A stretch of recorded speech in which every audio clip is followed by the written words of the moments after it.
Kira-kira begitu ya. Jadi prosesnya luar biasa.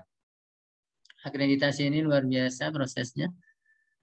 Kemudian pokok pikiran lagi, ini 11 hal ini harus disampaikan oleh Puskesmas. Penyelenggaraan rekam medis dilakukan secara berurutan dari sejak pengguna pelayanan masuk sampai pulang, dirujuk atau meninggal. Jadi mulai registrasi, kemudian pendistribusian, ya, membagi kartu rekam medis kepada para pelayan. Karena rekam medis sesuatu yang bersifat rahasia, tidak boleh dibawa oleh seorang sembarangan, makanya diamankan oleh petugas rekam medis, dibawa langsung ke para pelayan. Isi rekam medis dan pengisian informasi klinis, kemudian pengolahan data dan pengkodean, kemudian klaim pembiayaan, kemudian penyimpanan, jangan lupa penyimpanan rekam medis, kemudian penjaminan mutu isinya ya dan kelengkapannya, kemudian pelepasan informasi kesehatan kalau ada yang membutuhkan, dan kemudian pemusnahan rekam medis tadi sudah saya sampaikan. Ini yang menjadi kegiatan di Puskesmas tentang rekam medis. Rame kegiatannya, heboh lah ya. Jadi D4 apa D3 Bu? Ini rekam medisnya Bu. D3 dong. D3 D3 itu rekam medis. sangat dibutuhkan tenaganya. Insya Allah adik-adik anak-anakku semua yang di rekam medis selesai kuliah itu pekerjaannya sudah menunggu Insya Allah. Amin, Ya, amin. Karena sebenarnya Puskesmas itu minimal membutuhkan satu petugas rekam medis. Ya, karena dengan standar ini pasti Puskesmas membutuhkan itu. Dan kalau misalnya tidak ada, ya harus melakukan pelatihan standar pengelolaan rekam medisnya. Kemudian rekam medis diisi oleh dokter-dokter gigi atau tenaga kesehatan yang lain. Kemudian, nah ini apabila terdapat lebih dari satu dokter gigi atau tenaga kesehatan dalam satu fasilitas kesehatan, maka rekam medis dibuat secara terintegrasi. Ada catatannya, Puskesmas sekarang udah keren, harusnya kalau bisa jalan ya, sesuai dengan rumah sakit. Makanya tadi saya bilang bahwa kalau pasien hipertensi dengan kehamilan, ya nggak bisa sama bidan saja, harus ke dokter, harus ke gizi. Orang mau cabut gigi, ternyata ada hipertensi, nggak boleh diselesaikan oleh dokter gigi saja sekarang. Harus konsul internal ke dokter. Kira-kira gitulah ya. Jadi ini jadi lagi harus serius banget untuk ngurusin rekam medis ini. Makanya nanti anak-anakku semua kalau sudah lulus datang ke Puskesmas, semangati karena kita akan bekerja sesuai dengan peraturan perundang-undangan. Pekerjaan anak-anak semua dari lulusan rekam medis ini adalah akan menunjukkan bahwa salah satu kriteria, salah satu indikasi bahwa Puskesmas itu bagus, ya kalau rekam medisnya bagus. Kira-kira gitu. Masih pokok pikiran, ini ada kebijakannya nanti, kemudian efek samping obat, semua juga harus ada dokumentasinya dalam rekam medis. Jadi luar biasa. Jadi kalau ada efek obat, efek samping semua sudah harus ada dicatat di rekam medis tersebut. Jadi manfaatnya gitu, kalau sekali orang berobat alergi terhadap amoksisilin misalnya, ditulis ada reaksi alergi kepada amoksisilin. Sehingga siapapun yang memeriksa berikutnya tidak boleh memberikan obat amoksisilin lagi. Kira-kira gitu. Itu gunanya catatan rekam medis. Kalau rekam medisnya sekali datang hilang, nanti nggak ada riwayat terdahulunya, sangat membahayakan pasien. Kira-kira gitu. Nah, ini yang dinilainya. Jadi ada standarisasi, kode klasifikasi KMK, udah pada belajar ya? KMK 514 2015, sudah ya?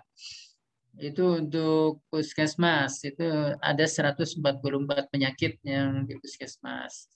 Jadi klasifikasi kodenya, kode penyakitnya sudah ada. Kemudian, nah ini yang kedua, penyelenggaraan rekam medis tadi itu A sampai I dilakukan sesuai dengan kebijakan dan pedoman yang disusun. Kemudian rekam medis diisi lengkap. dan benar ya, nantinya diisi lengkap dan benar.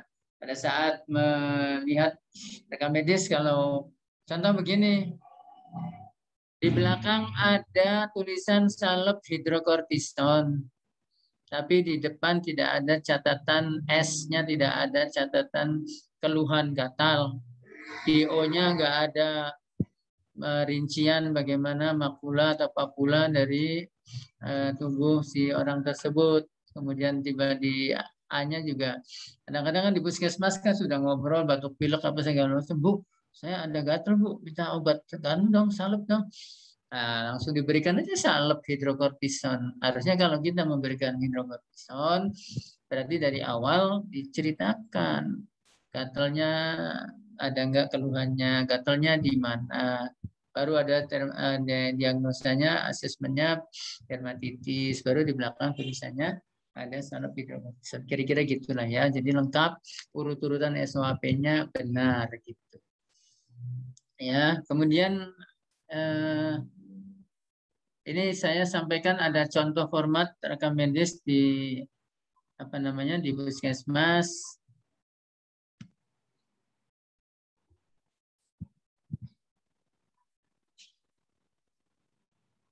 Ini ada tampil di lapangan, di layar?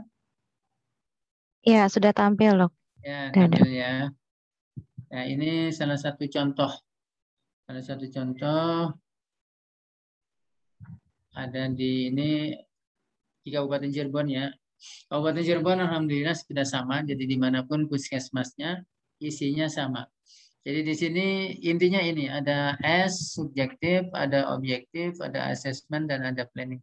Di subjektif ada keluhan utama, riwayat penyakit sekarang, riwayat penyakitnya itu kemudian diperingan dengan apa, diperberat dengan apa, ada riwayat penyakit dahulunya, ada riwayat alerginya, riwayat kelingkungannya, ada seperti itu. Jadi luar biasa, bisa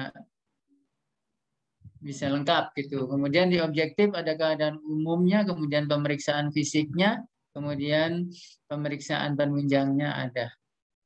Ya, ini status lokalisnya ditulis semua kalau ada gejala-gejala dimanapun. Kemudian diagnosanya minimal ada diagnosa, ada codingnya tadi yang 144 penyakit, kemudian ada diagnosa bandingnya. Di planning jangan lupa ada terapi, ada efek samping obat bisa disampaikan, kemudian ada tindakan, misalnya ada insisi, hacking dan sebagainya, kemudian ada edukasi. Edukasi memberikan penyuluhan perorangan kepada pasien. Ini salah satu bentuk yang tadi yang isi rekam medis itu. Coba ada di sini nggak pakai umur ya, sekarang udah nggak pakai umur. Identitas pasien itu sekarang tidak pakai umur, jadi pakainya tanggal lahir. Kalau umur 4 tahun 2 bulan, ini sudah lewatnya Bu, 30 menitnya. Sedikit lagi ya Bu, mohon maaf Bu. Iya, dikit. 40 menit, 4 tahun, 4 tahun 2 bulan, 4 tahun 6 bulan, atau 4 tahun 8 bulan. Kalau pakai umur kan 4 tahun. Padahal berat badan beda. Kalau kita menuliskan dosis obat kan sebagian besar karena berat badan. Kalau tulisannya 4 tahun, nanti akan rancu gitu lah ya. Makanya ada tanggal lahir sekarang. Disepakati dunia internasional, identitas pasien itu nama lengkap, kemudian tanggal lahir, kemudian nomor rekam medis, kemudian satu lagi ada NIK, kalau NIK, jadi nomor induk kepegawaian. Ini yang ditulis nomor BPJS karena BPJS yang akan bayarin, jadi BPJS diutamakan. Sebenarnya nanti ada itunya, ada nomor kode ini di atas mungkin ya. Ini saya potong nih. Jadi seperti ini. Jadi ini sudah. Jadi kalau kita memeriksa sudah SOAP-nya sudah lengkap. Isinya dari S-nya diisi lengkap. Kalau ini nggak diisi sama pemeriksa, ya yang salah pemeriksa. Ini contohnya dari riwayat alergi nggak diisi. Kemudian ada kejadian alergi, ya berarti yang salah yang meriksa.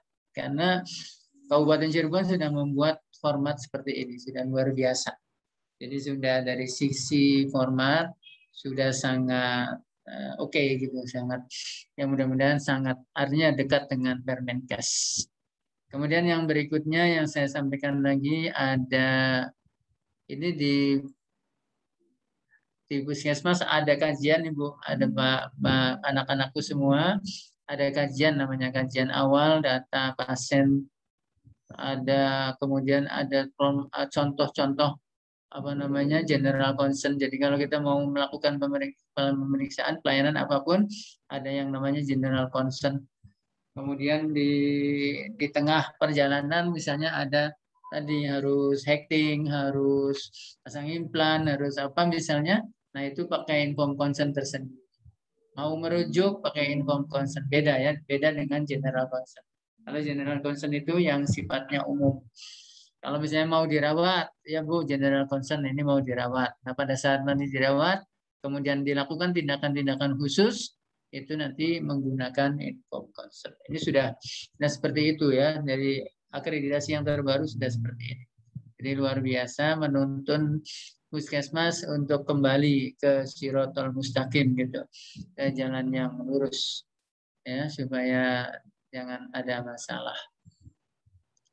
Ya mungkin itu Ibu yang bisa saya sampaikan. Mohon maaf agak panjang waktunya.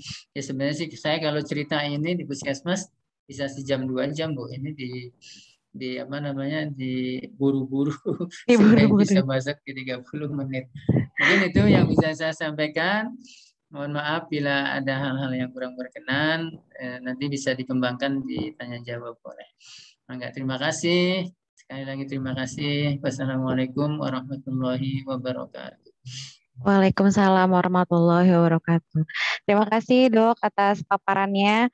Memang biasanya untuk penjelasan lama ya Dok ya, sekarang hanya dipadatkan di 30 menit. Mudah-mudahan nanti kita akan ada kegiatan lagi yang bisa memfasilitasi, kita bisa saling berkomunikasi.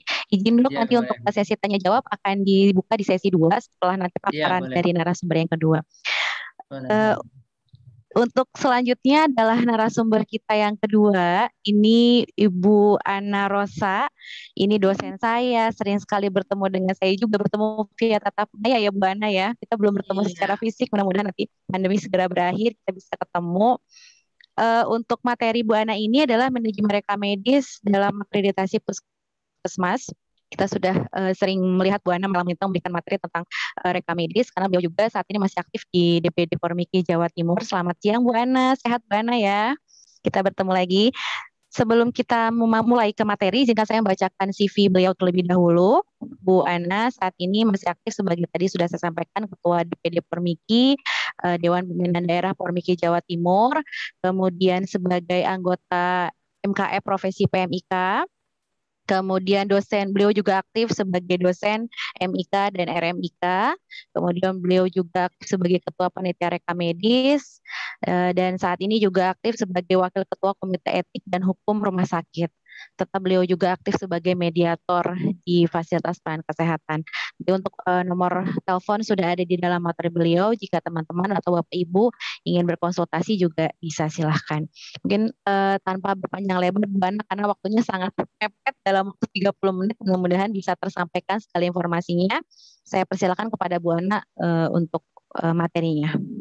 Iya, terima kasih Mbak Lina Budianti. Sekali lagi salam jumpa untuk yang kesekian kalinya di dunia maya begitu. Mudah-mudahan next kita bisa bertemu secara langsung. Assalamualaikum warahmatullahi wabarakatuh. Selamat pagi, salam sejahtera bagi kita semua. Pertama-tama saya sampaikan terima kasih dan salam hormat kepada Direktur Poltekkes Kemenkes Tasikmalaya, Ibu Hajah Ani Rodiati, SPD MKes, kemudian kepada Kaprodi RMIK Cirebon, Bapak Yanto Haryanto, SPD MKes, pada Ketua Tim Pengabdian Masyarakat, Ibu Lina Hasanah, SKM MKM, Ibu Lina sendiri, Ibu Lina Budianti, AMD RMIK SKM MHkes, dan Ibu Suhartini SKM MKes. Juga segenap dan tak lupa kepada narasumber yang luar biasa, Dr. H. Ahmad Khayyim Mars, yang tadi membuka wawasan saya ternyata sudah ada hampir direvisi. Dan seluruh peserta OJT pada pagi hari ini, anak-anakku sekalian, kumaha tasik, Damang Sadayana? Alhamdulillah saya. Iya. Jangan diterusin, nanti saya yang rooming begitu Ya, ya. Semoga kita selalu diberikan kesehatan begitu. Mohon izin, saya siapkan.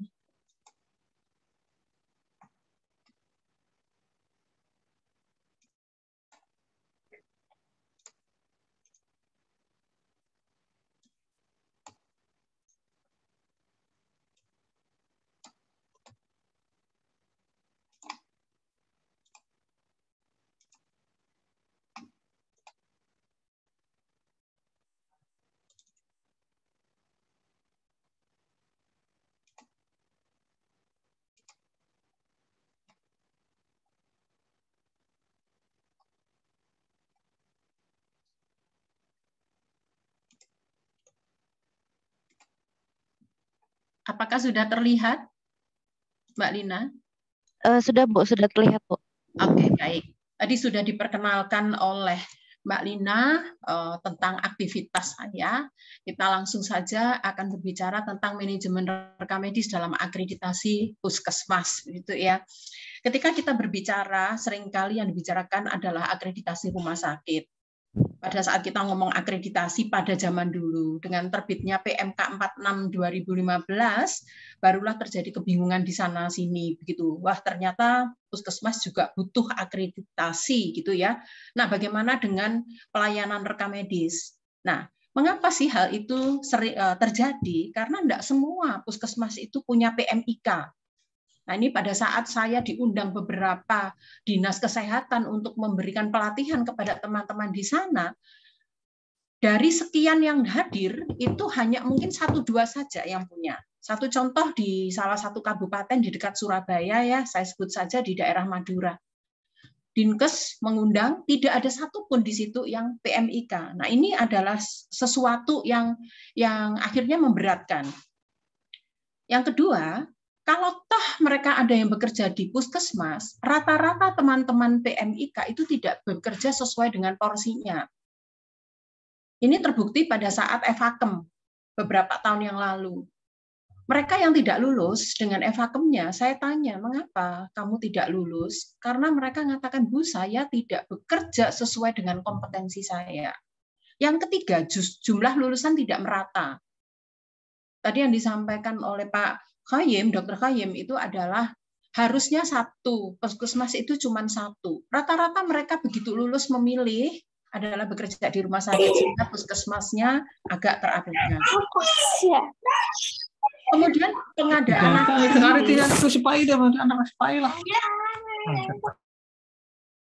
kemudian di puskesmas sendiri untuk pengadaan tenaga atau nakes itu tidak segampang yang udahlah sekarang butuh sekarang ada, tidak, pastinya tentu ada prosedur tertentu ya gitu, dan seterusnya banyak.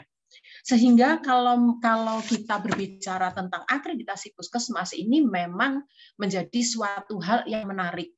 Sesuatu hal yang menarik karena hal-hal yang saya sampaikan di atas. Baik, saya akan.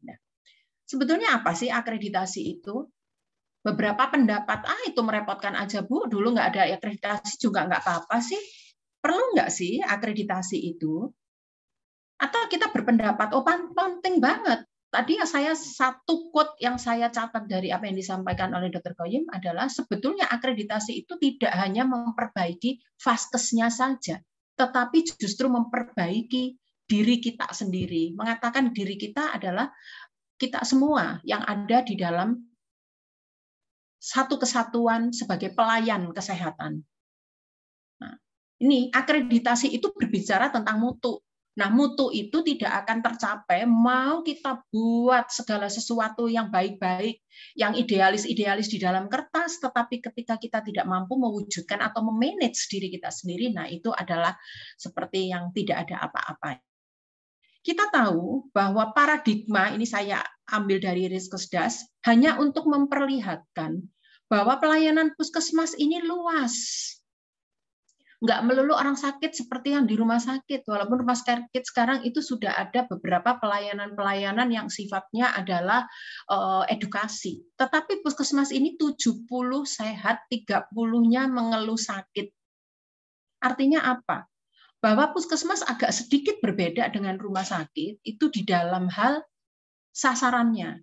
Kalau kita melihat sasarannya, mestinya ya bagi teman-teman di rumah sakit, teman-teman PMIK ini melihat peluang bahwa ini adalah suatu kesempatan. Ini karena di sini banyak mahasiswa. Tentunya pesan saya ketika kalian itu membuat tugas akhir, enggak hubungannya itu adalah kelengkapan, ketepatan, waktu, dan lain-lain. Tapi gali yang ada di sini. Apa yang bisa kita lakukan sebagai PMIK pada ini? Pelayanan puskesmas pada orang sehat. Ini yang harus kita gali. Ini merupakan harta karun yang potensinya luar biasa bagi PMIK. Ini saya berbicara lebih ke arah memanage kemampuan kita, memanage kompetensi kita. Jadi yang tadi disampaikan oleh Dr. Gayem itu adalah ketika kita sudah masuk di dalamnya kita harus ngapain. Tetapi ketika kita membidik pelayanan pada puskesmas, tidak melulu sakit, tetapi ada orang-orang sehat yang status kesehatannya ini perlu tergali, yang akan menjadi suatu penguatan di dalam program besarnya.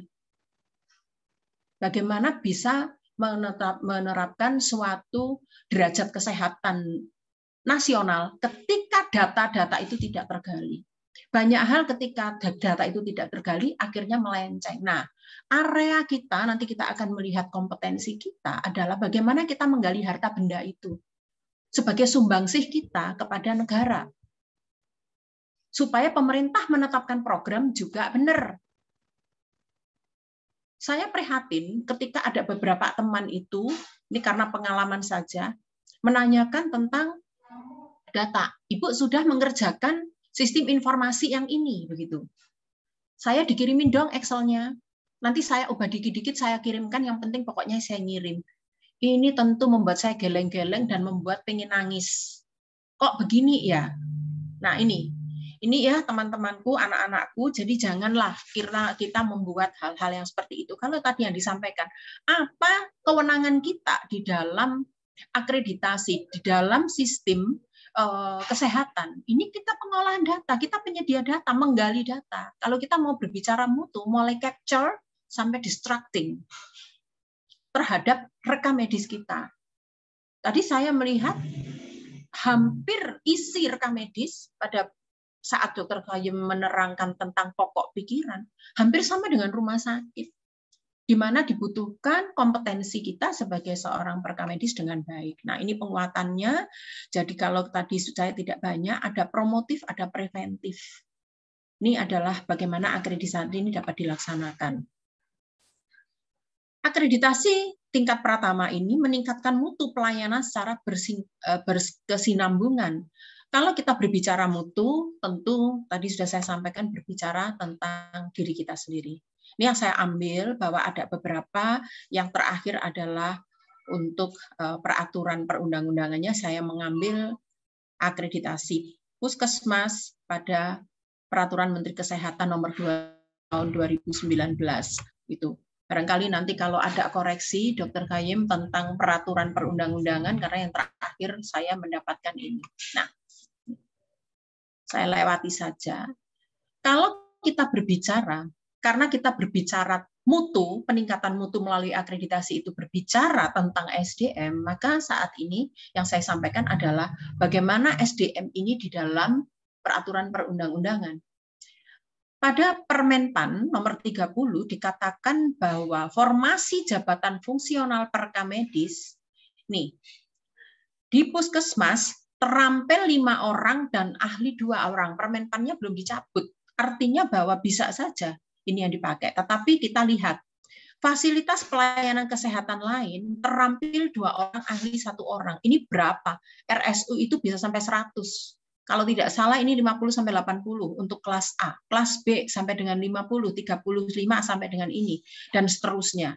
Dan di sini puskesmas ada 5 dan ahli itu 2. Ketika kita melihat pokok pikiran yang disampaikan oleh Dr. Gayem tadi, nggak sederhana saat ini pengelolaan rekam medis di puskesmas. Tentunya membutuhkan orang-orang yang ahli. bagaimana kita mampu memahami isi. Seperti yang tadi disampaikan bahwa kita harus tahu bahwa di dalam rekam medis puskesmas itu ada SOAP pengisiannya. Subjektif itu apa? Objektif itu apa? Asesmen itu apa? Planning itu apa? Kalau kita tidak tahu, ya kita nggak akan ngerti. Apa itu status lokalis? Apa itu ESO benar, efek samping obat. Apa sih diagnosa banding itu? Belum lagi bagaimana aspek apa saja yang ada pada general consent. Kalau informed consent sudah ada. Efek konsep general consent ini adalah penyampaian informasi. Yang dibutuhkan adalah komunikasi. Di situ ada edukasi. Nah, nih, makanya tidak salah ketika ada terampil dan ahli di dalamnya. Kalau kita lihat PMK 43 tahun 2019, peluang tertentu pada satu kecamatan dapat didirikan lebih dari satu puskesmas. Nah, saya ambil dari profil kesehatan Kemenkes, di Indonesia terdapat 9.993 puskesmas. Terdapat 2925 rumah sakit. Potensinya kalian ini besar sekali. Besar sekali, apalagi kalau kita tadi ngikut yang pada Permenpan ini. Masih banyak dibutuhkan. Ya, tuh. Ini juga jenis tenaga kesehatan. Nah, cuman permasalahannya di sini tidak menyebut secara langsung ada perekam medis. Dalam kondisi tertentu, puskesmas dapat menambah jenis tenaga kesehatan. Nah, salah satunya adalah perekam medis. Walaupun di sini nih ya nggak disebutkan, tetapi pada PMK tersebut dikatakan bahwa salah satunya ada perekam medis. Ini adalah kebutuhannya, saya lewatin saja. Nah, kita ngomong sistem informasi puskesmas. Sekarang Simpus itu suatu keharusan.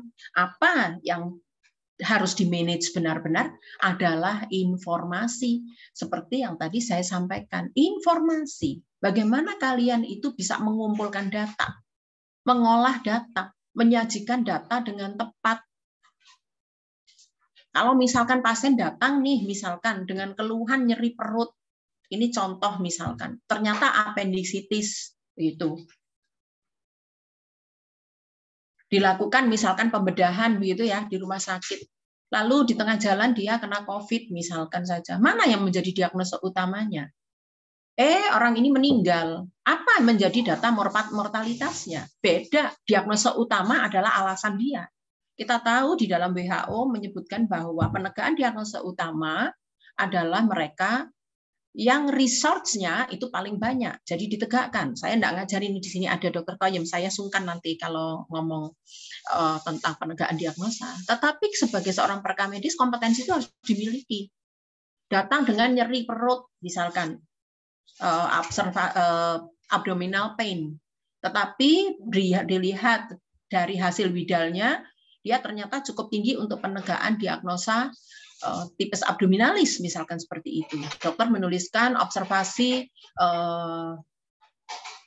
tipesnya, kemudian ada abdominal pain. Ditulisnya dalam satu rangkaian. Kapan kita menegakkan ini sebagai diagnosa utama? Kapan ini ditegakkan? Nah, itu memang bukan area kita menegakkan diagnosa, tetapi kita punya ilmu yang namanya reseleksi untuk membuat satu data dan laporan yang benar. Satu saja lagi tentang data. Saya pernah ditegur nih oleh teman-teman dari Dinas Kesehatan. Bu Ana, di Surabaya itu kok semua penyakit itu, semua laporan kematian itu dituliskan cardiac arrest. Ya kalau nggak cardiac arrest nggak meninggal. Tapi yang dimaksud bukan itu, tetapi apa yang mendasari cardiac arrest. Kemarin saya membaca satu ini ya laporan bahwa penyebab kematian tertinggi di Indonesia adalah penyakit jantung. Kalau semua ditulis cardiac arrest mungkin iya, bisa salah. Tapi apakah mungkin cardiac arrest ini iya benar-benar penyakit jantung atau karena salah kita memasukkan? Ini juga harus. Ya. Lalu sistem informasi ini meliputi pendaftaran pasien, manajemen diagnosa sampai tadi yang disebutkan. Ini adalah isi sebetulnya, isi rekam medis. Ini area kita. yang di-manage, sistem informasi puskesmasnya. Aplikasi dari Simpus itu, lihat loket pendaftaran, area rekam medis pula, klinik, rawat inap, ini intinya adalah isi tadi. Rekam medisnya sendiri, lalu antrian pendaftaran, bagaimana ketika ada sistem respon time dan lain-lain, itu ada di kita. Ini pada Simpusnya. Jadi memanagenya, kalau kita berbicara memanagenya, ini mungkin 2 SKS sendiri begitu ya Mbak Lina, tetapi secara singkat bahwa area kita ini cukup banyak di puskesmas. Jadi kalau puskesmas nggak punya perekam medis ini adalah akan menjadi kerepotan. Tetapi ketika kita ada di dalam puskesmas, munculkan diri kita. Nah, kalau kalian misalkan saja tidak memunculkan kemampuan kalian, ya pimpinan puskesmas akan ini percuma juga ada di 3. Saya kalau ngomong nih, ya orang Surabaya ini kalau ngomong adalah ceplas-ceplos. Orang Jawa Timur itu memang tidak halus begitu, tidak lemah lembut. Orang Jawa Timur itu kalau ngomong keras, udah suaranya keras juga, wow, apa adanya begitu. Nah, sarana prasarana di puskesmas, ada ruang pendaftaran dan rekam medis.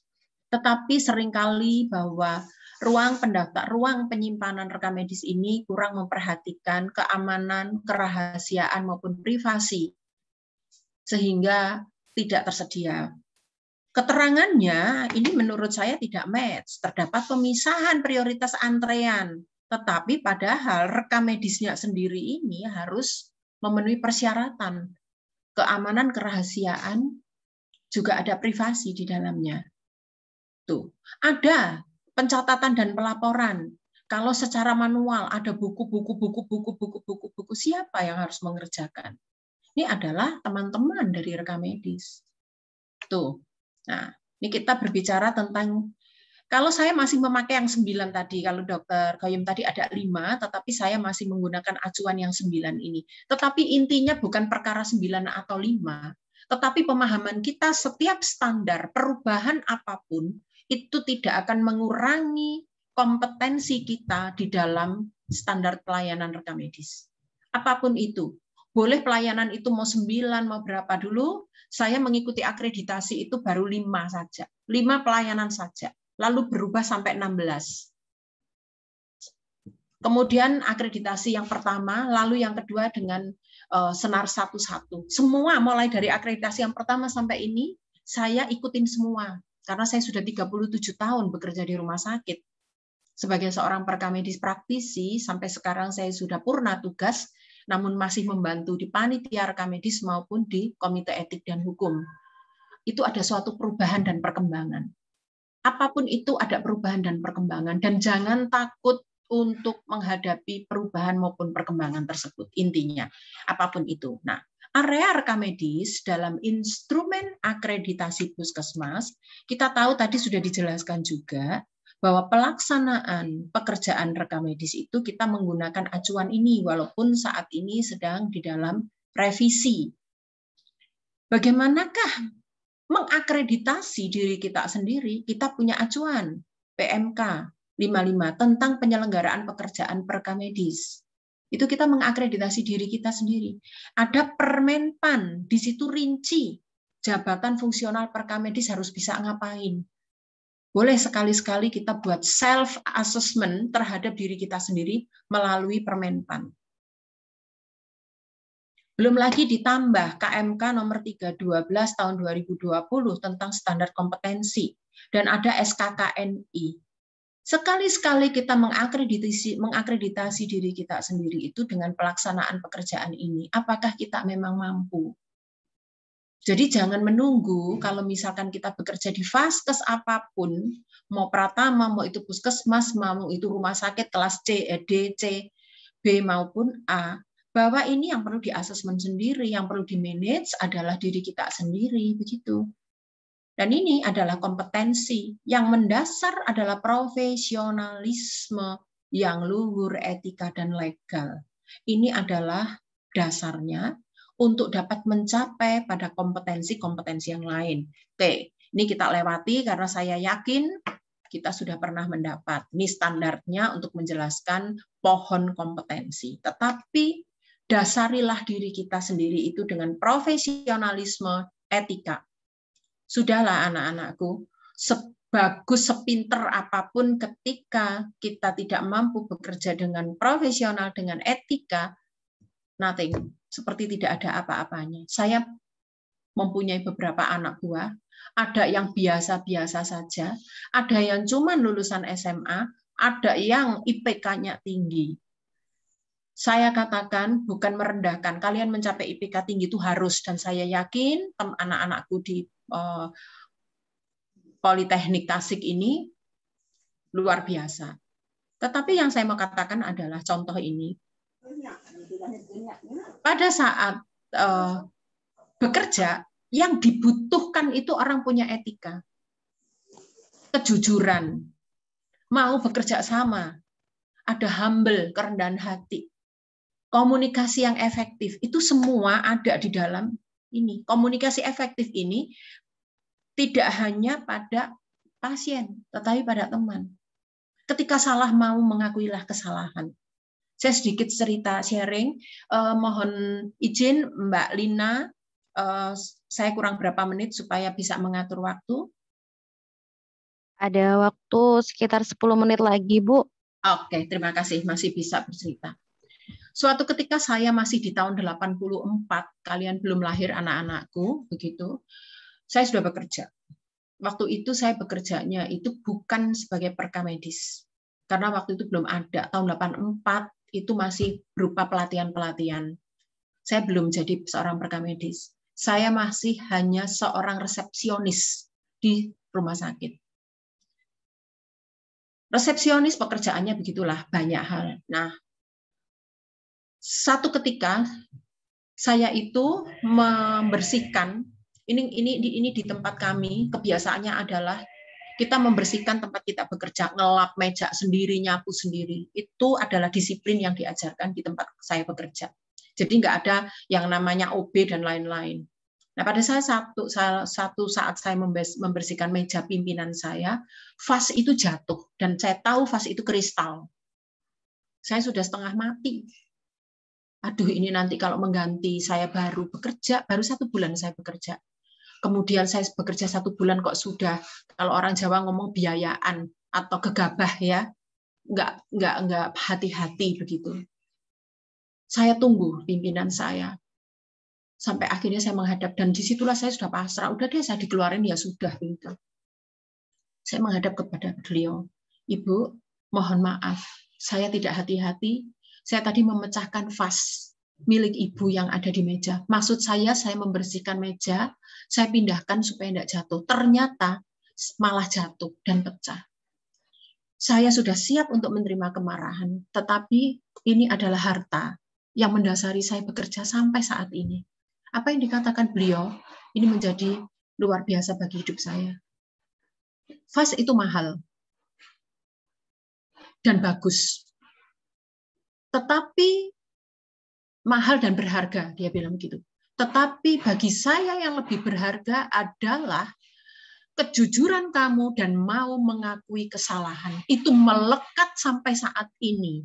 Yang mendasari saya bekerja sampai dengan saat ini. Itu adalah di sini ternyata. Jadi kejujuran dan mau mengakui kesalahan. Mengakui kesalahan itu bukan sesuatu yang buruk anak-anakku, tetapi itu adalah harta. Percayalah, seorang pimpinan yang bijak tidak akan menghukum, malah membuat itu menjadi harta bagi kalian. Itu salah satu ya. Jadi dasarnya adalah profesional. Tadi sudah sedikit dijelaskan, mau itu di rumah sakit atau itu di fasiankes yang lain, bahwa aspek dari nilai rekam medis itu administratif. Ada legal sebagai barang bukti, walaupun di puskesmas ini ada legal. Satu kejadian yang saya sampaikan di puskesmas, seorang dokter puskesmas kedatangan pasien ini panas, badan sudah 3 hari, ada faringitis, kemudian diberikan obat.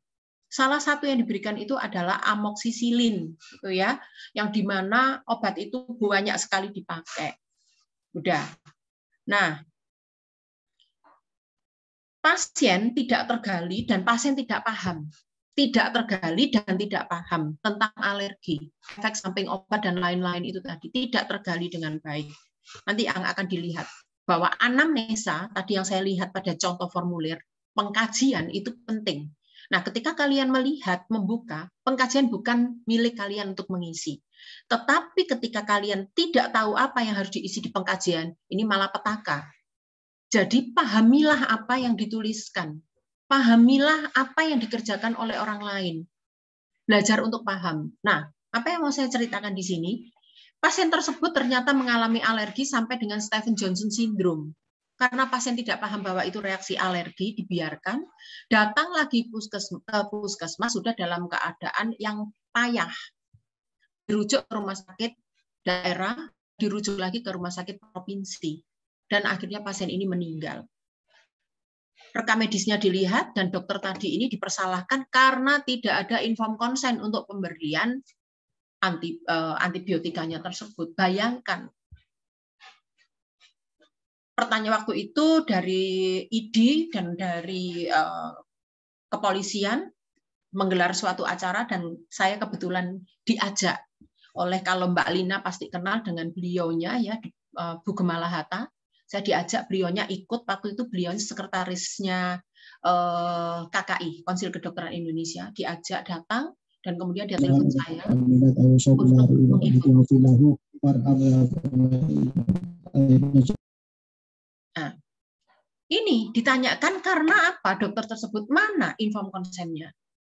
Finansial, sekarang kita BPJS itu luar biasa. Mengalahkan konsep-konsep coding secara keilmuan ini finansial ini ya. Kalau saya berbicara tentang coding, riset, edukasi dan dokumen tadi sudah dijelaskan oleh Dokter Qayyim. Oke, rekam medis adalah bukti tertulis dan menjadi bahan telusur dan hampir setiap standar itu menggunakan telaah dari rekam medisnya. Oke.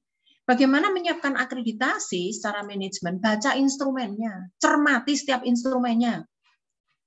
Siapkan payung hukum yang terkait. Ini mana ya peraturan yang melandasi? Buat regulasi sebagai acuan kalau belum ada. Seringkali saya ditanya, Bu, sebetulnya di puskesmas itu berapa tahun sih disimpannya? Ikut Permenkes 269-nya.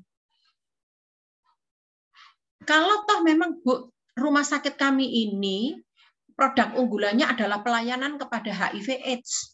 Apakah cukup 2 tahun? Itu penyakit yang modelnya panjang-panjang ini. Itu bisa dibuat regulasi, nggak harus 2 tahun. Bisa dilengkapi dengan kebijakan Vaskes tersebut. Perjelas juknisnya. Ada sosialisasi, implementasi, dan terakhir adalah MONEF. MONEF. Membuat, oh dulu nggak ada sih catatan tentang ini, dibuatlah MONEF-nya. Dibuatlah implementasi dan di MONEF. Benar enggak? Contoh, membuat salah satu kompetensi kita adalah membuat yang namanya desain formulir. Pada desain formulir itu kita harus ngerti apa yang dituliskan. Saya banyak belajar. Beberapa saat yang lalu waktu diajak oleh teman-teman di KARS untuk mendesain formulir, disitulah saya banyak belajar. Jangan dikira tidak. Dan tidak sederhana itu. Tidak sesederhana itu. Banyak rumah sakit Vaskes itu pada saat membuat pelatihan, mereka membuat setiap standar dituangkan di dalam satu formulir. Ya akan tebal. Satu rumah sakit ada bikin 150, ada satu puskesmas ya waktu itu yang dikonsulkan. Itu jadi tebal banget. Saya mengatakan bahwa tidak seperti ini konsepnya. Surveyor tidak akan pernah menanyakan kamu menuangkan ini dalam formulir RM berapa, tidak. Tapi di mana? Itu konsepnya. Jadi ada catatan. Ini harus dipahami. Tuh ya. Semua itu butuh keterampilan kompetensi manajemen data tadi ya, mengkompilasi tadi ruang lingkupnya, mengkompilasi puskesmas, baik di dalam maupun di luar gedung, termasuk orang sehat. Itu ada catatannya. Bukan berarti orang sehat nggak ada catatannya. Ada kegiatan puskesmas yang dilakukan. Penyuluhan, kemudian ada kerjasama dengan kelurahan, kecamatan, dan lain-lain. Ada program untuk stunting, ada pemeriksaan bumil, pelacakan penyakit-penyakit yang menjadi pandemi maupun endemi dan lain-lain ya. Ini semuanya perlu kompetensi manajemen data. Pada kepemimpinan, kompetensi kita yang pertama adalah kita tahu tentang bagaimana kompetensi kita. Ada pada kompetensi 1, 2, 3, dan 7. Bagaimana memanage pelayanan. Ini saya masih memakai yang lama. EP4 ada mekanisme pencatatan dan pelaporan yang dibakukan. Kita belajar membuat kebijakan panduan SOP. Bagaimana menuangkan, walaupun saya bukan pimpinan rumah sakit, tetapi kebijakan ini masukannya adalah dari bawah. Apa yang harus dilakukan oleh seorang perekam medis. Ada kompetensi 4, 5, 6, memanage data, ya, kemudian mengklasifikasikan penyakitnya untuk tujuan finansial tadi, dan keenam aplikasi ilmu statistik. Kita ngerti paling enggak apa yang namanya mean, median, modus dan lain-lain itu. Bekali untuk itu.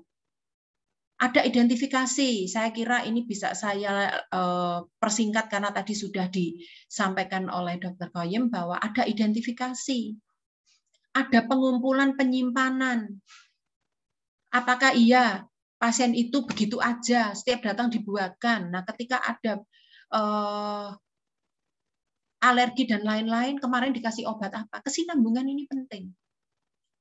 Analisis data, ini perlu juga. Bagaimana bisa menganalisis kalau kita nggak paham apa yang dianalisis?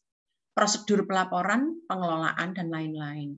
Nah, ini berorientasi layanan klinis, ada pendaftaran, petugas mengetahui prosedurnya, bagaimana kalau di pendaftaran itu, apakah ia cuma data namanya siapa, alamat di mana, dan lain-lain, begitu tidak. Tapi pada proses pendaftaran, ada proses melakukan general consent. Di situ ada hak dan kewajiban pasien. Yang saya gali, hak dan kewajiban pasien ini tidak tersampaikan dengan benar dan baik. Bu, waktunya tidak cukup. Ya, betul. Saya konsen dengan ini. Bagaimana pada saat pandemi ini banyak orang yang tidak paham. Akhirnya menuduh rumah sakit meng-COVID-kan. Beberapa video yang beredar orang marah-marah. Mayat diperebutkan. Beberapa teman dokter yang jadi direktur rumah sakit. Gimana Bu Ana ini? Sudah tahu meninggal karena COVID, terus kok jadi begini? Apa yang harus dilakukan? Dan lain-lain.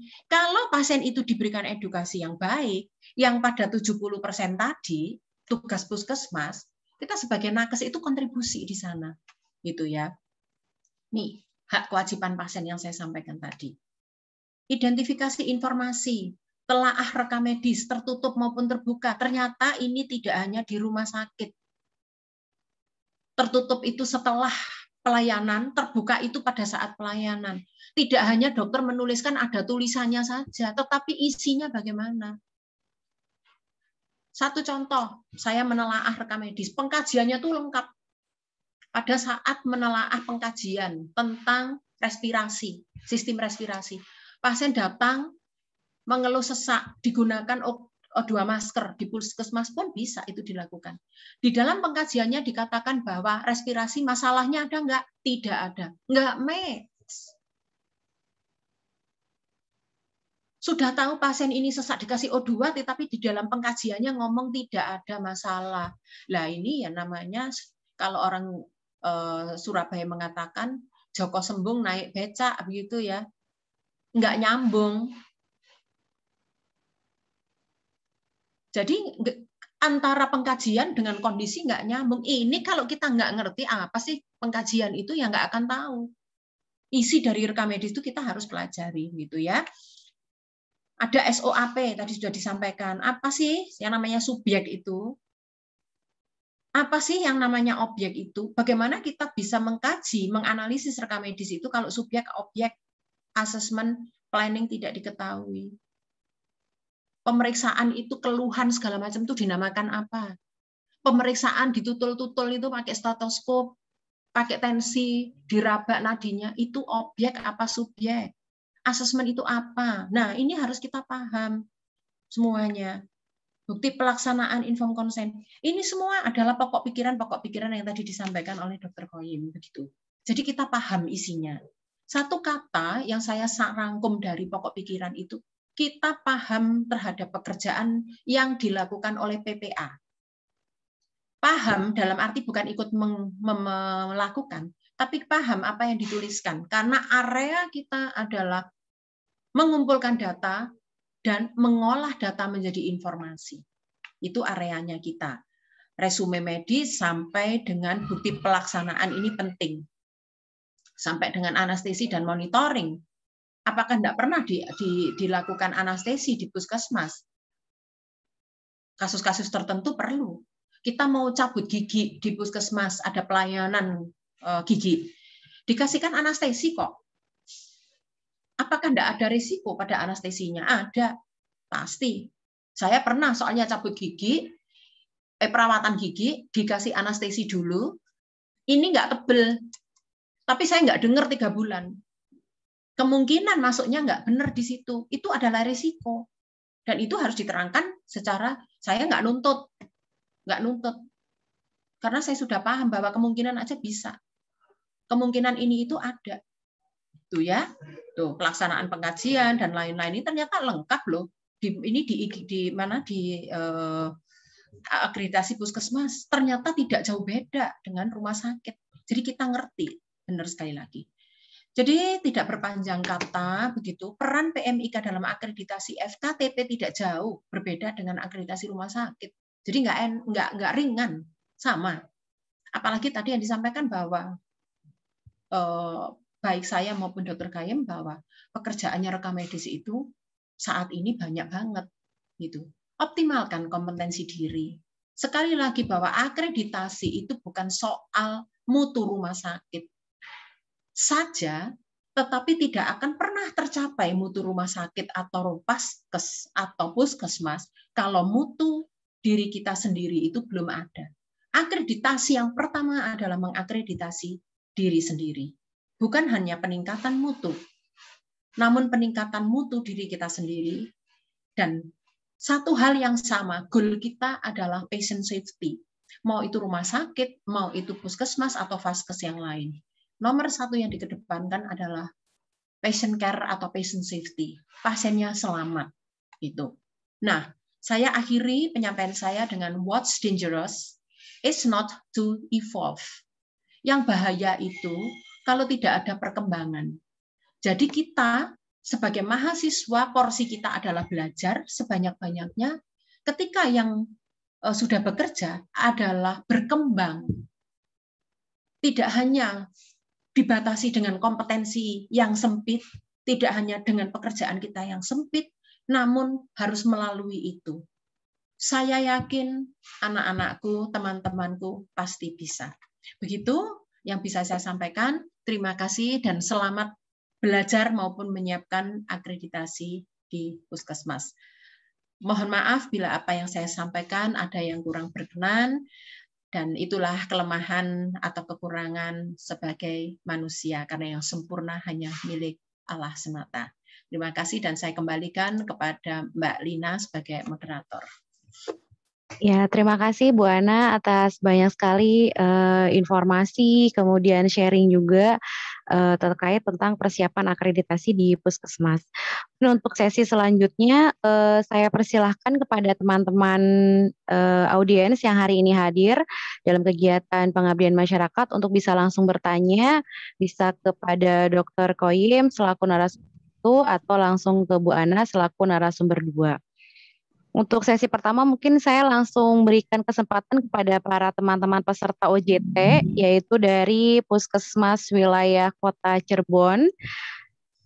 Peserta OJT kami ada 17 puskesmas yang sudah kami berikan materi sejak tanggal 13 September, Pak Qoyim dan Bu Ana. Ini adalah sesi terakhir di sesi 3, jadi sudah ada 3 step yang sudah kami berikan lebih ke update informasi terhadap mungkin dari puskesmas teman-teman wilayah Kota Cirebon ada yang tadi konsultasikan terkait pengelolaan rekam medis dan akreditasi puskesmas.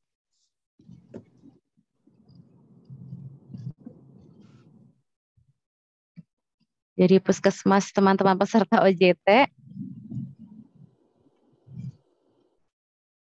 Kalau belum ada, mungkin saya langsung pending dulu. Saya operkan barangkali dari teman-teman dari Puskesmas wilayah Kabupaten Cirebon yang saat ini juga kami undang sebagai peserta dari umum karena terkait juga sharing untuk di wilayah Kabupaten Cirebon tadi sudah disampaikan oleh Dr. Koyim sudah punya panduan tersendiri terkait pengelolaan reka medis gitu ya Dok ya. Cuman untuk yang walaupun penyebarannya memang belum merata kalau untuk wilayah Kabupaten Cirebon untuk wilayah alokasi PMIK-nya Bu Ana.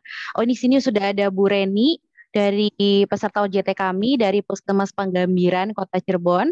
Bu Reni, mangga silahkan mau menyampaikan langsung pada narasumber kita. Saya persilakan. Iya, Assalamualaikum Bu Nita dan narasumber. Terima kasih atas waktunya. Pertanyaan yang mau saya ajukan mengenai general concern tadi ya. Seperti yang saya lihat sih, kalau saya perhatikan di rumah sakit di Kota Cirebon sudah mulai ya, kalau general concern sudah mulai diterapkan. Cuman untuk di puskesmas, saya perhatikan masih sulit ya, karena kami terkendala waktu pelayanan. Untuk pendaftaran itu kan dituntut untuk sangat cepat sekali gitu. Sementara general concern ini wajib ya diterapkan. Nah, bagaimana sih triknya agar kita bisa menerapkan itu? Karena kalau di puskesmas itu kalau lambat sedikit aja udah digedor-gedor gitu pendaftarannya. Gitu aja Pak, terima kasih. Ya, terima kasih Bu Reni atas pertanyaannya. Mungkin pertanyaan tadi Bu Reni tadi akan saya persilahkan kepada izin Pak Dr. Koyim dulu atau Bu Ana dulu yang memberikan jawaban. Ya, siap. Makasih. Bu Ana mohon izin saya yang menjawab dulu.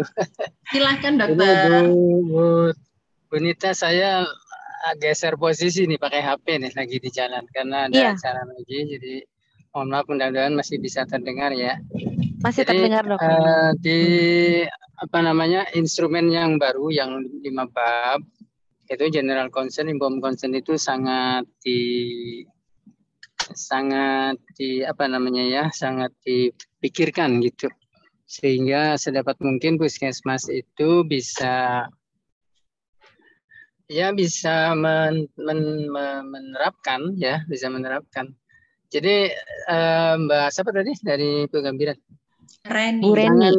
Jangan berpikiran bahwa kalau akreditasi itu terus kemudian langsung bisa jalan gitu. Jangan berpikiran bahwa akreditasi itu langsung bisa jalan, langsung sukses. Pasti ada proses, pasti ada ada perbaikan, pasti ada hambatan, masalah. Nanti kan ada diskusi, ada cari jalan keluar dan lain sebagainya gitu. Di puskesmas di Cirebon yang sudah ada 6 yang paripurna juga sama seperti itu, nggak mulus-mulus banget gitu. Biasa memulai sesuatu yang selama ini kita lupakan, yang selama ini kita nggak fokus gitu. Jadi akhirnya ya seperti itu. Nah, kita di akreditasi ini ya tidak langsung harus sukses semua, yang penting ada proses gitu. Jadi kalau misalnya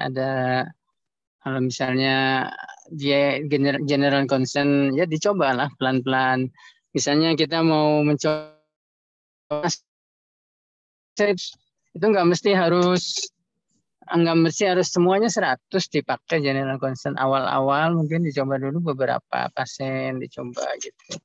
Mungkin 5 dulu, mungkin 10 dulu gitu, sehingga bisa memberikan bagaimana nanti reaksinya untuk pasien dan untuk kita supaya itu benar-benar bisa dipraktekkan.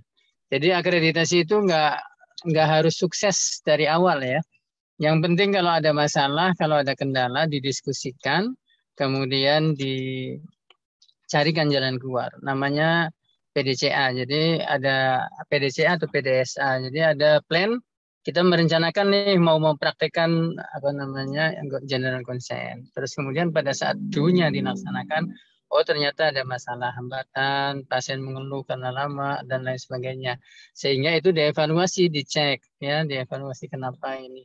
Nah, mungkin salah satunya adalah pemahaman tentang general concern itu yang masih belum bisa masuk ke pasien, misalnya gitu. Sehingga apa nanti act-nya usulannya apa supaya kira-kira general concern ini bisa diterima sama pasien gitu. Jadi dari situ kemudian kita berkembang, oh masalahnya begini, oh pasien itu maunya begini, oh nah ini nanti kita akan ada jalan keluar berikutnya gitu loh. Sehingga ada act yang berikutnya yang sudah disiapkan akan menjadi new plan, akan menjadi perencanaan baru, kebijakan baru, ketetapan baru dari puskesmas. Oh, melaksanakan general concern itu misalnya contoh misalnya 5% dulu pasiennya, terus ya dipilihlah untuk orang-orang yang tidak terlalu emergensi misalnya, kan gitu, bisa dipilih. Mungkin gitu salah satu triknya gitu ya. Terima kasih. Ya, baik. Terima kasih Dr. Koyam atas jawabannya. Mungkin langsung ke Bu Ana untuk pertanyaan dari Bu Reni. Baik, Bu Reni. Sebetulnya sih Mbak Reni tidak hanya di puskesmas, di rumah sakit pun awal-awalnya memang kesulitan gitu ya dengan proses tersebut. Saya sangat setuju bahwa akreditasi itu adalah suatu proses. Sebetulnya dinilai dan keberhasilan kita itu ketika dalam proses kita ada progres. Itu sebetulnya adalah keberhasilannya. Ada progres dari yang sebelumnya tidak ada menjadi ada. Setelah ada, itu bagaimana kita bisa menuju kepada satu dikatakan idealisme begitu ya. Memang pada awal-awal saya sedikit juga bagaimana triknya pada awal-awal. Banyak rumah sakit yang ketika saya in-house training di mereka kebingungan dengan general consent. Tetapi ada satu trik yang tadi disampaikan oleh Dr. Kayem bahwa oke lah kita sekarang sasarannya pada pasien-pasien dengan misalkan saja di poli gigi nih, di poli gigi yang nggak terlalu banyak misalkan kita pakai general consent, atau bisa saja total populasi kita ambil dari 5% pengunjung. Bisa juga trik salah satunya adalah kita memasang beberapa regulasi itu atau aturan-aturan tata tertib, karena menyangkut tata tertib juga dalam general itu pada flyer-flyer yang dipasang. Atau bisa saja melewat audio. Bapak Ibu pengunjung mohon perhatikan bahwa ini. Pada saat nanti sampai di meja pendaftaran, kita nggak lagi menerangkan satu persatu. Bapak Ibu tadi sudah membaca atau sudah mendengarkan apa yang mau ditanyakan. Jadi tidak semua hal-hal itu saja, itu juga bisa salah satu trik yang dilakukan. Jadi kesampaian. Dan ini yang kami terapkan di rumah sakit seperti itu. Kita berikan banyak di tempat-tempat tertentu itu banyak flyer-flyer, poster-poster begitu, dan ada yang mengarahkan Bapak Ibu, tolong juga dibaca misalkan. Bagaimana Bu dengan orang yang tidak bisa membaca? Bisa dengan audio. Dengan audio diterangkan bahwa Bapak Ibu mempunyai hak kewajiban, ada tata tertib, ada edukasi-edukasi yang disampaikan. Bisa saja salah satu rumah sakit itu dengan bagus penyampaiannya. Jadi di pelayanannya itu setiap hari, setiap minggu tertentu mereka buat acara musik, ada yang pinter gitar, ada yang pinter nyanyi. Nah, pada saat penyampaian itu mereka menyatakan, Bapak Ibu pengunjung di sini, apakah sudah tahu tentang ini hak dan kewajiban? Cara itu bisa banyak-banyak, Mbak Reni. Jadi tidak harus satu persatu ngadepin pasien, nerangin satu, direkam aja deh Bu, saya capek ngomongnya kalau pakai ini. Nah, itu salah satu trik saja. Tetapi intinya adalah kita tercapai satu langkah perbaikan.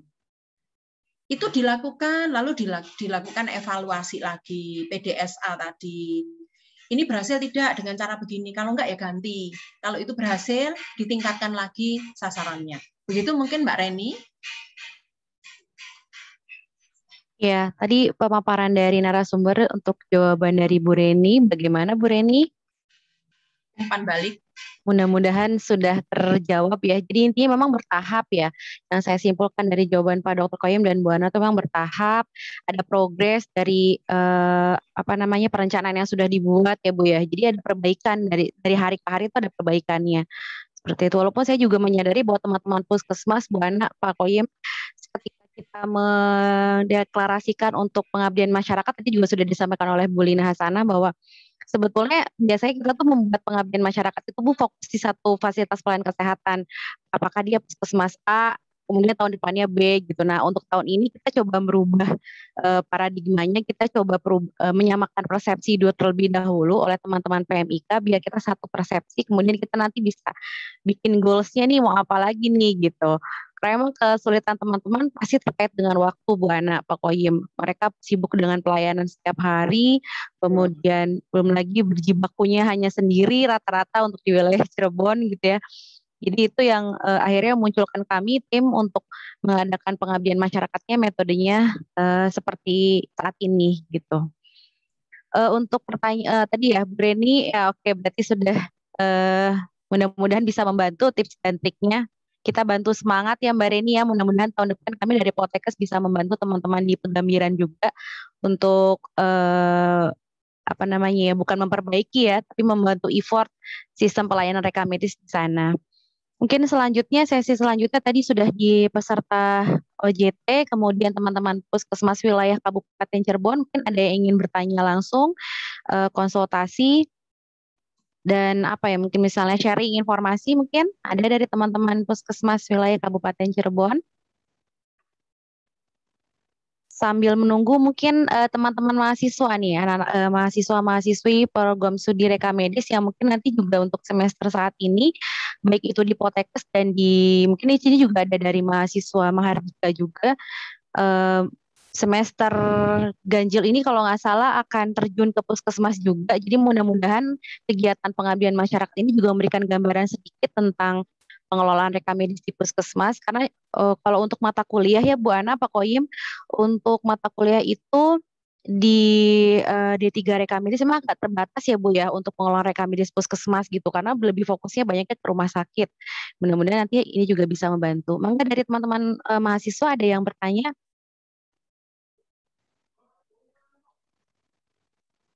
Masih belum terbayangkan Bu gitu ya nanti di Puskesmasnya seperti apa, mudah-mudahan bisa membantu. Hari ini sudah menunjukkan waktu 10.31. Mungkin ada lagi teman-teman, ayo mumpung di sini sudah ada dua narasumber kita yang bisa kita gali informasinya.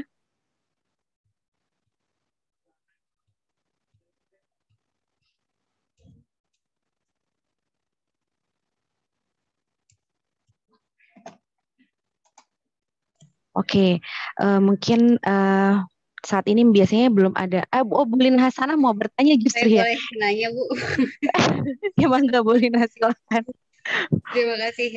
Mungkin yang lain belum terbayang ya kalau untuk mahasiswa ya memang karena materinya juga belum selesai gitu ya. Nanti sampai UAS baru ada selesai untuk materi.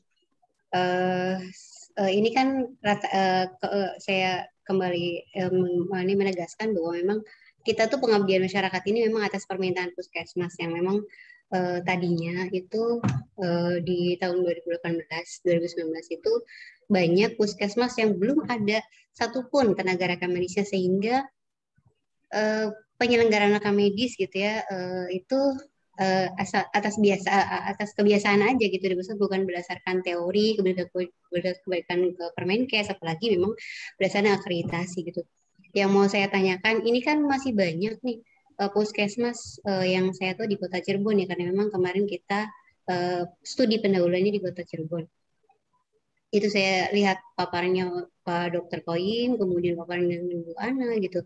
Ternyata banyak kriteria yang terkait dengan penyelenggaraan reka medisnya untuk akreditasi puskesmas. Nah, dengan kondisi puskesmas di Kota Cirebon yang memang dari awal ya untuk pendaftaran gitu ya, penomoran aja kemarin Bu Ana Pak Dr. Koyim itu banyak masih masalah gitu ya untuk memperbaiki dengan family foldernya, kemudian untuk filingnya juga mereka belum berdasarkan wilayah gitu, sehingga pada saat membereskan filing juga masih bertahap gitu ya. Itu yang mudah-mudahan kita bisa bereskan di tahun-tahun yang ke depan gitu ya. Nah itu apa sih gitu poin yang terpenting gitu ya untuk menghadapi akreditasi ketika kondisinya memang dari proses penyelenggaraan reka medis dari awal gitu ya, pendaftaran kemudian filing gitu, assembly sampai pelaporan gitu. Yang kalau misalnya kita beresin semua kan tadi katanya boleh bertahap gitu ya. Nah itu kira-kira ada ini enggak sih tipsnya gitu?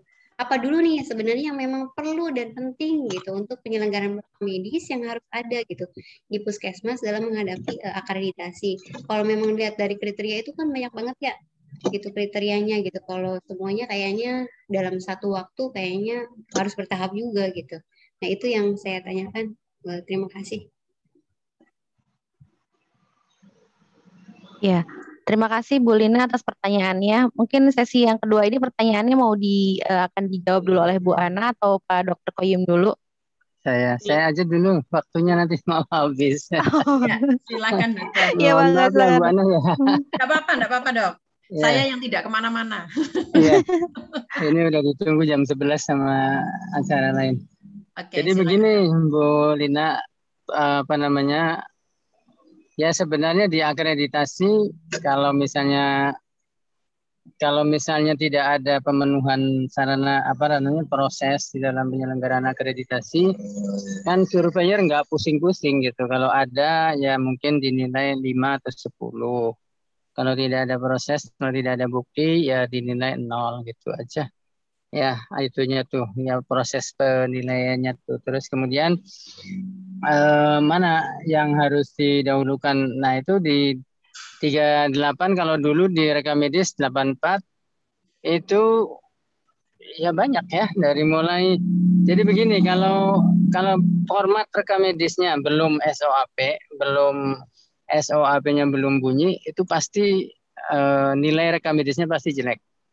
Jadi saya pernah datang ke satu puskesmas, kemudian nggak ada cerita di depan, S-nya tidak ada isinya, O-nya tidak ada isinya, cuman karena sudah mahir terhadap penyakit tersebut, jadi langsung bunyi tulisannya gede, varicella. Terus kemudian baru ada obat-obatan. Nah itu tidak dikehendaki oleh puskesmas. Ya kan kalau dulu kan paling keluhan, terus pemeriksaan, kan jarang-jarang diisi tuh awal-awal akreditasi. Nah itu makanya itu diberesin dari format dulu Bu Lina, dari format dulu.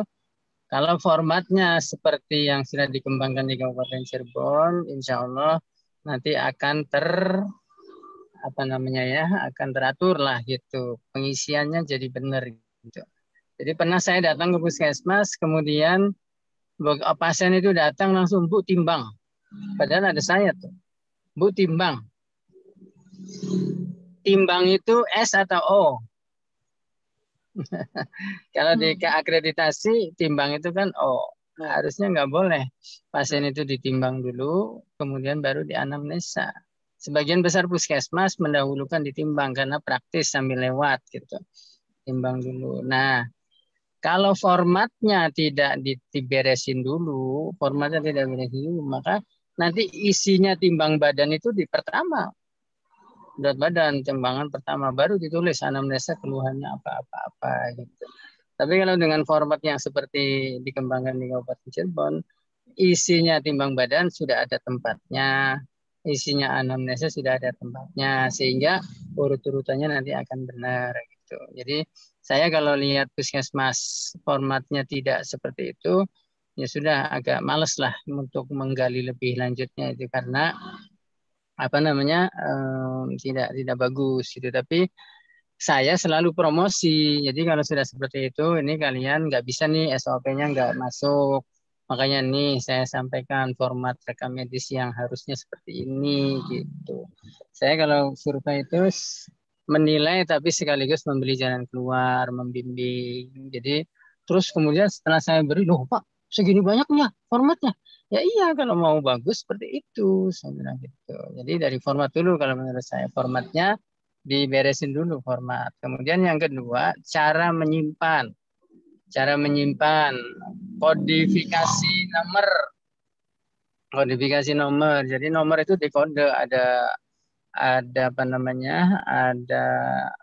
nama desa, kemudian ini dalam wilayah atau luar wilayah, apakah dia kepala keluarga atau anggota keluarga, kemudian dia kunjungan pertama, kedua, ketiga di puskesmas. Itu yang dikembangkan. Jadi kalau kita mengambil lagi rekam medis yang tersimpan di rekam medis kita, dengan kode itu akan sangat mudah mengambilnya. Saya pernah datang di Sumba Timur ya, di sana itu mengambil rekam medis hanya dalam waktu 7 detik. Luar biasa. 7 detik. Kita timer, kemudian ternyata 7 detik rekam medis itu keluar. Saya lihat di registernya, tolong ambilkan pasien ini, ternyata luar biasa. 7 detik. Karena kodenya itu sudah sangat bagus gitu. Jadi itu yang jadi aman gitu.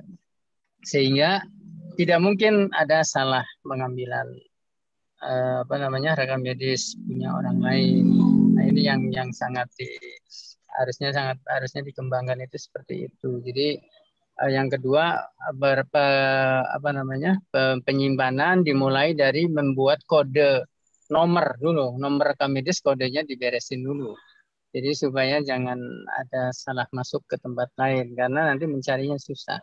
Tapi ada satu puskesmas tertentu yang saya datang, saya minta ternyata belum ada di ruang rekam medis karena ternyata masih ada di ruang perawatan. Nah itu juga kan karena sistemnya berarti belum jalan. Padahal yang saya minta adalah pasien yang kemarin 2-3 hari atau seminggu yang lalu atau sebulan yang lalu gitu. Nah dari sini pointernya untuk Ibu Lina, jadi yang paling pertama kalau menurut saya beresin dulu format rekam medisnya, kemudian cara penyimpanannya. Cara penyimpanannya dengan kode yang bagus. Kemudian nanti ada proses bagaimana kalau ada orang lain yang mengakses rekam medis tersebut. Rekam medis itu nggak boleh difoto dan nggak boleh difotokopi, nggak boleh terbang dari puskesmas. Apabila memungkinkan nyalinnya, kalau ada AMP, audit maternal perinatal, bidannya nulis di ruang rekam medis, disalin, bukan difoto, karena kalau difoto nanti akan kemana-mana gitu, karena harus menjaga kerahasiaan. Di rekam medis itu nggak boleh sembarangan, harus menjaga, karena itu rahasia pasien. Jadi kita harus mengamankan rahasia pasien. Kira-kira gitu, rahasia pasien itu luar biasa, harus diamankan sama puskesmas. Pernah ada cerita rekam medis, kemudian gini, jadi dokter meriksa seorang perempuan ditemenin sama pacarnya. Diceritakan penyakitnya begini, pacarnya dengar, putus tuh. Putus. Karena sebenarnya rekam medis itu punya pasien. Diantar sama pasien, sama pacarnya, dokternya lupa, nggak teliti gitu. Jadi disampaikan, akhirnya pacarnya putus. Dan yang perempuan itu menuntut dokternya. Kenapa dokter menyampaikan cerita tentang pasien saya kepada calon saya akhirnya sekarang putus dengan dia gitu. Nah itu tolong dihati-hati. Jadi ada orang-orang pihak keluarga juga harus yakin betul bahwa yang diceritain tentang penyakitnya itu adalah masih benar-benar aman buat pasien gitu. Mungkin gitu jawaban dari saya, mudah-mudahan ini bisa bermanfaat untuk semua ya. Karena kita harus benar-benar serius memanajemeni rekam medis. Terima kasih Bu Nita. Mangga. Iya, terima kasih Pak Koyem atas jawabannya. Selanjutnya Bu Ana, saya persilakan. Baik, terima kasih atas pertanyaannya Bu Lina. Ini kalau saya memandang bahwa akreditasi ini adalah kerja tim begitu. Tadi pada saat kita memulai, semua komponen di dalam Vaskes itu ikut bekerja. Nah, sekarang saya lebih ke space yang lebih sempit kita sebagai rekam medis, karena prodinya ini adalah prodi rekam medis. Yang pertama adalah kita tahu alurnya dulu. Alur berkas itu mulai dari capture sampai dengan mungkin storage penyimpanan berkasnya. Nah, itu area kita ada di situ. Jadi bagaimana ketika kita menggali data itu dimulai dari alur berkas. Tentunya ada alur pasien dan alur berkas. Kita memulainya melihat itu satu persatunya. Nah, dari tahapan itulah baru kita satu-satu. Tadi yang disampaikan bahwa bagaimana penyimpanan, bagaimana ini, ya. Pertama adalah mendaftar. Pada saat mendaftar itu ada proses yang namanya penomoran. Penomoran itu yang sekarang banyak dipakai, masih ada puskesmas itu yang pakai family folder. Masih ada puskesmas yang menggunakan pada kode-kode wilayah dan lain-lain. Ada juga yang sudah menggunakan individual folder. Nah, individual folder ini lebih gampang dicari. Karena kalau misalkan kita pakai family folder, kita mesti cari dulu itu pakai yang nomornya siapa. Biasanya pakai misalkan kepala keluarga atau apa atau kode wilayah dan lain-lain. Kalau pindah gimana? Nah, sehingga banyak puskesmas itu sudah mengembangkan dengan individual folder, satu pasien satu nomor rekam medis, itu cepat banget. Di tempat kami pun kalau misalkan seperti itu ya langsung ketemu karena lebih gampang. Itu ditetapkan dulu. Nah, ini areanya rekam medis. Areanya rekam medis. Kemudian pada saat isi format ini tadi, ini adalah pekerjaan dari PPA. PPA untuk menetapkan, saya tadi katakan bahwa ini adalah kerja tim. Jadi tim yang ada adalah tim PPA-nya dulu. Ketika sudah menetapkan itu, baru rekam medis menentukan format ini dipakai sebagai rekam medis yang baku untuk puskesmas atau bagaimana. Di dalam perancangan formulirnya, perancangan formulir terutama isinya itu rekam medis dalam tanda kutip ya, tidak terlalu terlibat isi penetapan isinya, karena yang tahu dan yang melakukan adalah PPA. Tetapi di dalam perancangannya baru kita. Nah, kalau sudah seperti model yang sekarang ini lagi ditayangkan, ini adalah kita yang mau menaruh SOAP-nya di mana pertama kali orang datang itu ada di area ini. Kalau kita melihat alur kan ini dulu yang digali, baru ininya. Area kita ada di sini. Area ini adalah isinya bukan areanya rekam medis, tetapi PPA. Namun rekam medis terlibat di dalam pengaturan ya nggak mungkin dong. Ini planning dulu. Tentu SOAP-nya jalan sesuai dengan kaidah-kaidahnya. Itu yang bisa saya sampaikan. Nah, setelah itu baru bagaimana penjajarannya, bagaimana ininya, memang bertahap. Tetapi area kita adalah sesuai dengan alur berkas. Itu Bu Lina, mungkin yang bisa saya sampaikan. Ikutin alur berkasnya, lalu kita split lagi. Alur berkas ini yang pertama kali di mana sih? Di pendaftaran. Kita openi dulu, termasuk general consent, penomeran, penamaan. Kalau penamaan itu misalkan pakai KTP, ya sesuai KTP, karena bridging dengan BPJS ya, kita apa ya namanya, kita ikuti aturan-aturan atau ketentuan-ketentuan tentang penamaan itu. Mungkin itu Mbak Nita dan Bu Lina yang bisa saya tambahkan. Baik, terima kasih Bu Ana. Mudah-mudahan tadi bisa membantu teman-teman, dan Bu Lina tadi pertanyaannya langsung ke Bu Lina sana untuk tips-tipsnya ya Bu ya, apa saja yang harus dilalui untuk tahap-tahapnya. Baik, mungkin ini sudah jam 10.46. Tadi juga sudah Pak Koyim juga tadi ada beberapa acara mendadak. Ini juga Bu Ana juga mungkin nanti akan ada acara setelah kegiatan ini. Saya sebagai moderator mungkin untuk mencukupkan kegiatan hari ini, mudah-mudahan dari waktu yang singkat ini kita sebagai PMIK maupun teman-teman di luar sana sebagai pengelola rekam medis yang non PMIK juga bisa banyak dapat informasi, dapat banyak sharing walaupun dalam waktu yang singkat. Terima kasih atas kehadiran Bapak Ibu semuanya. Kepada saya juga ucapkan terima kasih kepada narasumber kita, Pak Koyim yang sudah bisa kesempatan hadir hari ini. Bu Ana, terima kasih banyak sudah dimintai bantuan lagi untuk sharing di Cirebon. Mudah-mudahan nanti kita akan ada acara lagi yang bisa mempertemukan kita, Pak Koyim dan Bu Ana dalam event selanjutnya.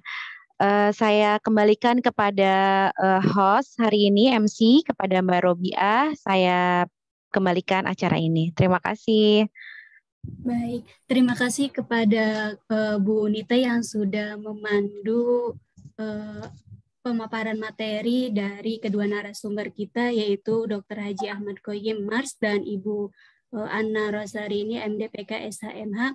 Mudah-mudahan ilmu yang didapatkan hari ini bisa bermanfaat untuk kita semua, dan kita masuk ke acara selanjutnya yaitu sesi dokumentasi. Untuk urutan sesi dokumentasinya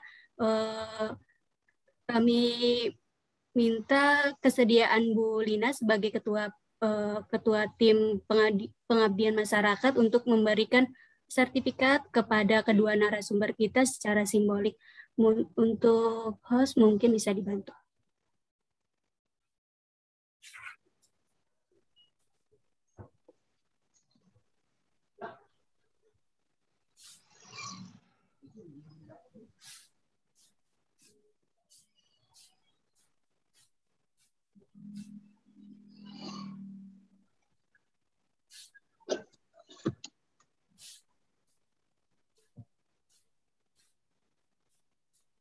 Mungkin minta di share screen sertifikatnya. Diberikan secara Baik, Teh, simultan. sebentar, Teh. Ya, kepada kedua narasumber kita.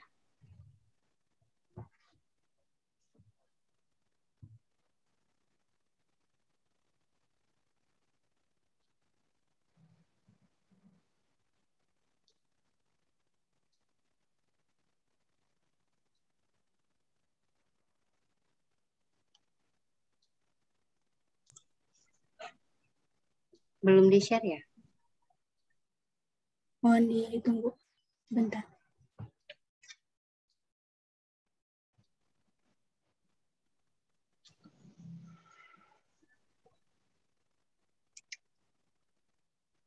Foto aja dulu Mbak. Saya mau ini. Oh iya mau Pak. Ya.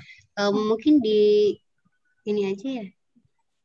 Di pin aja di depan dokter untuk Pak Dokter Koyem dan Bu Ananya biar bisa difoto bareng. Ya, satu lagi Bu Ananya. Terima kasih untuk Bu Ana ya. Dokter Koyem juga materinya sangat bermanfaat bagi kami, terutama dosen ya, untuk melaksanakan penyelenggaraan rekam medis di Puskesmas pada kegiatan pengawas yang akan datang.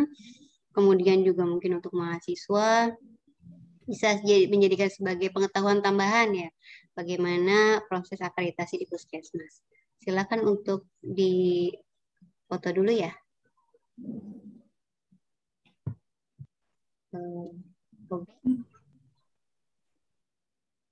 Bentar, izin. Sudah? 1, 2, 3.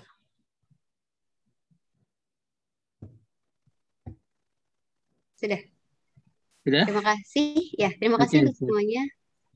Barangkali Bapak sudah mau Pak, ada acara kembali. Untuk Bu Ana sebentar dulu ya untuk foto. Terima kasih. Saya mohon izin tip ya, oh, iya. Bu. Terima kasih, Dokter Koyem. Terima kasih semuanya. Terima kasih. Terima kasih semuanya. Terima kasih, Pak. Assalamualaikum. Selamat siang. Waalaikumsalam. Sukses semua buat para perekam medis. Terima kasih, semua. Pak. Terima kasih, Dok. Semoga bisa ketemu Assalamualaikum kembali. warahmatullahi wabarakatuh. Waalaikumsalam. Untuk sesi photoshoot ya, silakan.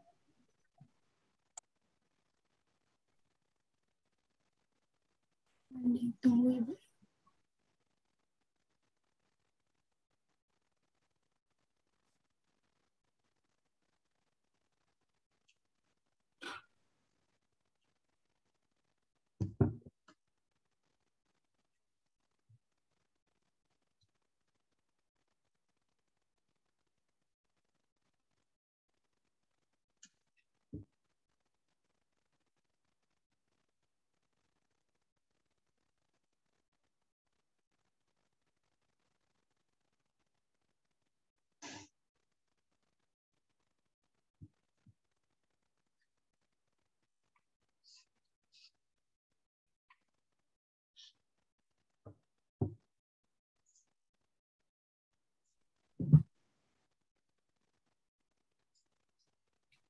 Oke, mungkin kita langsung sesi dokumentasi semua peserta dan bersama narasumber. Mungkin untuk semua peserta mohon kiranya untuk mengaktifkan kameranya terlebih dahulu karena kita akan sesi dokumentasi bersama narasumber kita. Baik, izin masuk Teh. Iya. Dipersilakan untuk para peserta dimohon menyalakan kameranya ya.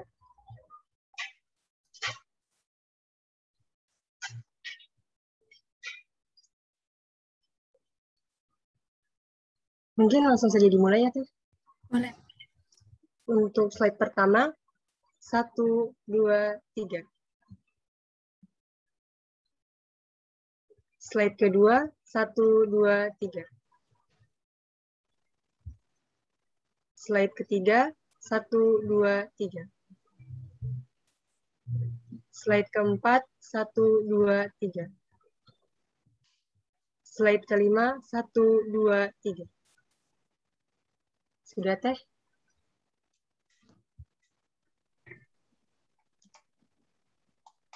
terima kasih kepada panitia yang sudah mendokumentasikan acara kita pada hari ini. Sekali lagi kami ucapkan terima kasih banyak kepada kedua narasumber kita yang sudah berkenan membagi ilmu dan pengalamannya kepada kita semua. Mudah-mudahan ada kesempatan lagi untuk kita belajar lebih lagi dari kedua narasumber kita. Sekali lagi terima kasih Dr. Koyim dan terima kasih Bu Ana yang sudah sharing dan terima kasih juga kepada Bu Nita yang sudah memandu acara sesi sharing pada hari ini, dan kami ucapkan juga terima kasih banyak kepada seluruh panitia dan juga peserta on the job training pada hari ini. Akhir kata, billahi taufik wal hidayah. Wassalamualaikum warahmatullahi wabarakatuh.